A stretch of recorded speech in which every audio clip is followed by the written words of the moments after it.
Бишкек шаарындагы соода борборлорунун алдында көрүп калсаңыздар керек. Атайын бөтөлкөдөн инсталляция турат. Анда биздин ушул жарандарыбыз үчүн, биздин Бишкек шаарынын тургундары үчүн таштандыларды калыбына келтирүү максатында коюлган ошондой чоң инсталляция бөтөлкөлөр. Буларды кимдер коюп жатат деген, кайсыл каражатка коюлуп жатат деген дагы суроолор жаралат. Дал ошол суроолорго биздин бүгүнкү келген коногубуз жооп бермекчи. Be Green KG коомдук бирикмесинин катчысы Аман Сейдахматов бизде конокто. Аман, кош келиңиз. Саламатсызбы студиябызга? Аман, айтсаңыз, ушул экология маселеси бүгүнкү күндө абдан эле бир актуалдуу көйгөй деп айтсак болот да. Ушул көйгөйдү Бишкек шаарында көтөрүп, деги Кыргызстанда көтөрүп, көңүл буруп жаткан жаштар экенсиздер да. Үчөөңүздөр баштадыңыздар ошол инсталляцияларды, бөтөлкөлөрдү коюп, кантип башталды? Идея кайдан келди? Ошону айтып берсеңиз. Негизи сиз өзүңүз айткандай экология дүйнө жүзүндө талкууланып жаткан маселе. Ошол эле Грета Тунберг деген акыркы выступленияларын көрүп атабыз. Андан сырткары ООНдун турук өнүктүрүү стратегияларынын бири экология болуп эсептелинет. Кыргызстанда да биз жалгыз эмеспиз. Бизге чейин дагы башка коомдук бирикмелер экологияга салым кошуп, ошол эле дүйнөлүк тазалык күнүндө мисал келтирсек, анан биз негизи 3 активистпиз. Менин досторум Самат Эргешмамет уулу, анан Бактияр Замирбеков деген үчөөбүз биздин бош убактыбыз бар болчу, башка бир пландарыбыз бар. Ошол пландарыбызга чейин күтө турчу бош убактыбыз бар болчу. Ошол бош убакытты пайдалуураак өткөзөлү, коомго бир пайда келтирели, эмне кылсак болот деп ой жүгүртүп отуруп, анан кийин ошо экология маселесин ойлондук да. Себеби Кыргызстанда аябай көп маселе талкууланат. Бирок экология негедир бардыгы көп көңүл бурбайт да, жетишерлик көңүл бурбайт. Бирок маселе азыркы убакта уже аябай көйгөйгө, чоң көйгөйгө айланып келатат. Ошондуктан биз эмне кылсак болот, канткенде биздин колубуздан бир нерсе келет деп ойлонуп, анан кийин ушу эң негизги маселелердин бири бул таштанды. Таштандыны бир нерсе кылыбыз керек болду да. Таштандыдан арылуунун эң жакшы жолу бул аны кайра иштетүү. Кайра иштетүү үчүн таштандыны сорттоо керек. Бирок сорттогондо элде биринчиден ошондой маданият бар болуш керек. Таштандыны сорттоо маданияты. Кыргыздарда ошондой маданият жок. Анан кийин биз аны кандай кылсак болот, эмне кылсак болот деп ойлонуп, анан мен билимди Түркия мамлекетинен барып алып келгем. Анан Европада барып 1 жыл иштеп келдим. Ошол эле менин тилектештерим Самат менен Бактияр дагы билимди Турциядан алып келишкен, баягы эл аралык тажрыйбалары бар балдар. Анан ошо биз бул дүйнө жүзүндө бул маселеге кандай карашат деп ойлонуп отуруп, анан ушуну Кыргызстанга кайсы тажрыйбаны колдонсок болот деп ошо Түркия мамлекетинин тажрыйбасын карадык. Биринчиден Түркия мамлекети маданияты менен бизге жакын, анан ал жерде дагы ушундай проблема болгон. Таштанды көйгөй болгон. Анан алар дагы урналарды орноткондо бир нече вариациясында, то есть кагаз, айнек, анан кийин пластик кылып койгондо элдер ал нерсеге көнө алган эмес. Анан түрктөр бул маселени кантип чечсек болот деп, анан ушундай нерсени ойлоп табышкан. Биринчи элди пластикке көндүрүш керек. Эл пластикке көнгөндөн кийин анан аларды кагазга, анан кийин башка нерселерге көндүрсөк болот экен деп, анан ушундай инсталляцияларды орноткон. Инсталляциянын өзү бөтөлкөнүн формасында болгондуктан элге сразу сигнал берет, бул жерге бөтөлкөнү салыш керек деп. Экинчи жагы бул абдан чоң. Анан кийин көзгө көрүнүп турат да. Анан ушундай нерсени эмне себептен Кыргызстанда кылсак болбойт? Себеби Түркиянын тажрыйбасы аябай ийгиликтүү болгон деп. Анан биз өзүбүз эле өзүбүздүн каражаттан акча чыгарып, 2 урнаны жасап, 3 бала, 3 жигит. Ооба. Анан баягы биз биринчи эле биздин максатыбыз бул нерсени көпкө күттүрбөшүбүз керек болду. Анан көз карандысыз болуп, башкалардан барып бир нерсени сурап отурбай, өзүбүз кыла ала тургандай бололу деп, анан жеке тараптарга кайрылдык, ошол соода борборлоруна. Ушуну силердин астыңарда койгубуз келип атат деп. Бирок тилекке каршы көпчүлүк соода борборлору уруксат берген жок. Азыркыга чейин болушкан жок, Дароо макул болгондон да азыркыга чейин макул болбой, андай нерсе бизди кызыктырбайт деп айткандар бар да. Социалдык жоопкерчиликти билбеген биздин ишкерлер, соода борборлору бар. Анан кийин биз ГУМга кайрылдык. Ушундай десек, ГУМ дароо эле макул болду. Бул идея бизге аябай жакты. Шаарыбыздын тазалыгы бизге да керек деп, анан ГУМдун алдына барып бирди коюп, анан муну көрөлү деди, кандай эффект алабыз, элден кандай бизге неме болот деп. Жыйынтык болот деп. Анан биринчи койгондо 14 күндө толду урна. 14 күндө толду. Биз эсептегенден аябай кеч толду. Толгондо дагы биз биринчи чыгарган барганда ал жерде 60% 60% пластик, калганы мусордун ар кандай түрлөрү болду да таштандан.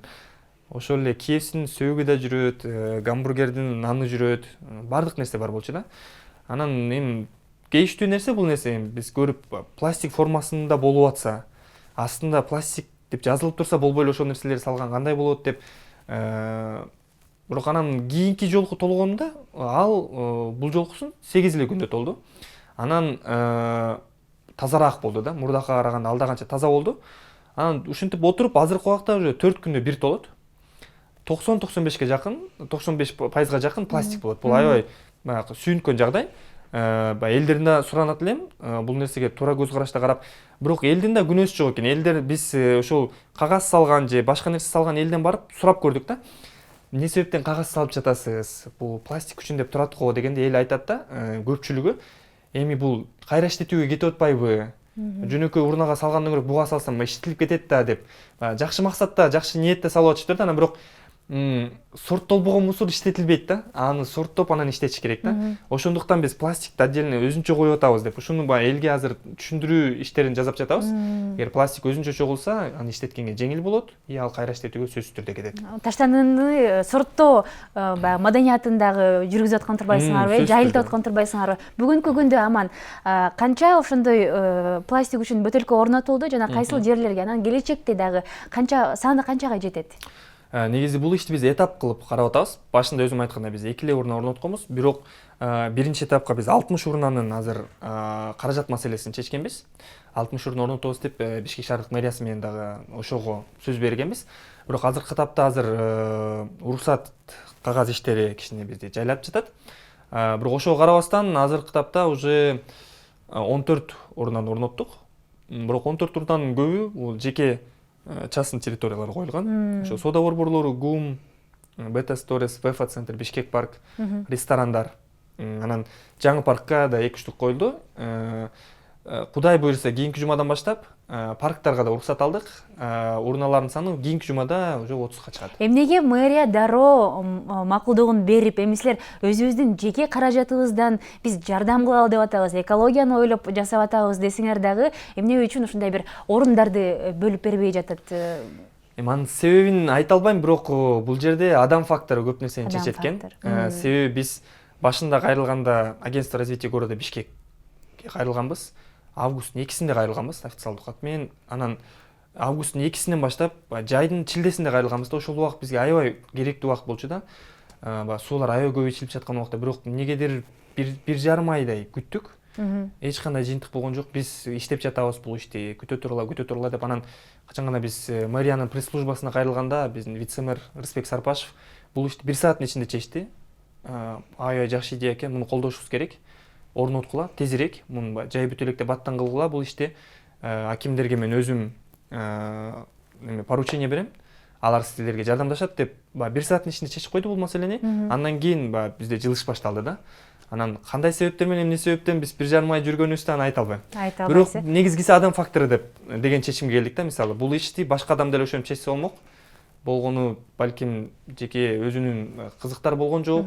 Же болбосо Рысбек Сарпашевдин дагы бир мындай термин бар да, экологическая чувствительность дегенчи. То есть экологияга кам көргөн адамдар, кам көрбөгөн адамдар бар. Балким ошол жагы дагы роль өнөдү. Баштапкы этабында сиздер ар бир бөтөлкөгө 7000 акча каражатын сарптапсыңар да. Анан ал каражатты үчөөңүздөр эле өзүңөрдүн четөөңөрдөн чыгардыңарбы? Бүгүнкү күндө каражатты каяктан таап атасыңар? Баштапкы 2 урнаны өзүбүздүн каражаттан кылганбыз. Бул иш тез болсун деп каражат издегенге да убакыт кетет да. Бирок биз ошол 2 урнаны коюп, анан кийин аны социалдык сеттерге жарыялап, ушундай нерсени кылып атабыз. Элдер туура түшүнүп, бияка пластик салга деген максатта жазып чыксак эле, биздин жеке ишкерлер бар экен. Экологияга кайтыгер карабаган, өздөрүнүн компаниясында ошо экологияга көңүл бурган, имиш түзгүсү келген адамдар өздөрү эле кайрылып, кел биз акча берели, бул ишти силер уланткыла, көбөйткүлө деп бизге сунуштарын бере баштады. Анан азыркы убакта айтылган 60 урнанын бардыгы тең ошо жеке тараптардын же юридикалык тараптардын колдоосу менен, каржылоосу менен. Алардын ичинде эл аралык уюмдар да бар, айта кетсек, Кызылай уюму бар, Кызылай коому бар. Анан Бириккен Улуттар уюму да азыр бизге өзүнүн жардамын берип көрсөтүп жатат, атат. ооба. Эмне үчүн пластиктен баштадыңар? Ошондо бир себеби бар болсо керек. Негизи ошо айттым го, мусорду сортировкалаш керек. Анан бул жерде бизде башында баягы эмнеден баштайлы дегенди көп ойлонгон жокпуз да. Себеби мусордун ошо айтып кеткен түрлөрү пластик, кагаз, жыгач же болбосо металл, айнек, алардын баары табиятка барганда биринчиден өздөрү жок болуп кетет, разлагация этип кетет да, баягы чирип жоголот. Же болбосо экинчиден аларды полигондон өрттөшөт. Анан эми пластикке келе турган болсок, пластик жаратылышта 200 жылдар боюнча тура берет. Пластиктин түрүнө жараша да. Анан өрттөгөндө андан уулуу газ бөлүнүп чыгат да. Ошол себептен пластик бул эң көйгөйлүү болду. Анан экинчи жагына караганда шаардагы урналар. Негизи биздин Бишкек шаарынын тазалыгы аябай жакшы иштейт. Ошол эле тазалыктын Өз убагында алып кетет. пресс службасынын эмелерин көргөндө дагы баягы алардын канчалык мусор толуп атканын, ошону кантип иштеп атканын таң атпай эжекелерибиздин туруп шыпырып аткандарын көрөбүз да. Бирок баары бир материалдык жетишпеген бир жайлар бар. Мисалы, урналардын саны аз биринчиден, экинчиден урналардын көлөмү кичинекей. Жайда суусундук аябай көп ичилген убакта урнага 3 пластик бутылканы сала турган болсо, башка мусор батпайт. Ал уже ташый баштайт да. Анан ошол себептен да биз пластикке көбүрөөк көңүл бурдук. Именно пластикти өзүнчө чогултсак, биринчиден жана айтып кеткен жагдайлар жаратылышка эң көп зыян тийгизген таштанды болуп эсептелет. Экинчиден шаардын тазалыгына көбүрөөк салым кошобуз деп ойлондук. Ошол себептен пластиктен баштадык. Жакшы, бүгүнкү күндө бул таштанды пластик таштоочу урналарды Бишкек шаарында гана орнотуп атпсыңар. Анан ушул экологияга кам көрүү максатында дагы кандай долбоорлорду иштеп чыгып атасыңар, дагы кандай пландар бар? Балким Бишкек шаарынан дагы сырткары чыгасыңар. Кудай буйруса, ал тармактарды иштеп жатабыз. Бул ООНдун бизге берген сунушу, региондорду дагы бул нерсе камтыш керек деп. Анан негизи башка, мисалы, жакынкы спутник шаарларды коз Канттан же Кара Балтадан да бизге келип кайрылгандар бар. Ушу бизге да коюп бербейсиңер деп. Анан биз ал жактарды Кудай буйруса, жакынкы шаарларды ушул жылдын ичинде карасак, региондорду кийинки жылдан баштап көңүл бура алып атабыз. Бул жерде бирок эки маселе бар. Региондордо биринчиден логистика маселесин чечиш керек. Себеби региондордо цех жок иштете турганча. Анан экинчи жагда биз мусорду, таштандыны жөн эле андан арылууга абзел болгон бир зат эмес, андан пайда табууга мүмкүн экенин да көрсөтөлү деп жатабыз да. Азыркы убакта ошо ООН менен бирге биз программада даярдап жатабыз. Бул мектептерге барып класстык саат убагында, мектепте класстык сааттардын көбү пайдалуусу, бир канчасы пайдасы да жөн эле класстагы нерселерди талкуулап өтүп кетет. Мисалы, ошол убактарда биз экологияга көңүл бурсак, экологияга керектүү нерселерди үйрөтүп, анан баягы ата-энелерге балдар аркылуу таасир берсек деп ойлонуп жатабыз да. Анан айылдарга мындай нерсени ойлонуп атабыз азыркы тапта. Баягы айылда мусорду таштандыны эмне кылышат? Же бир чуңкур казып ошол жерге салып көмүп салышат, экинчиси өрттөшөт да. Анан биз аларга барып мындай деп атабыз: мусорду сорттогула. Пластик, кагаз, органикалык кылып сорттосоңор, анан биз белгилүү бир көлөм топтолгондо келип сиздерден жыйнап кетебиз деп.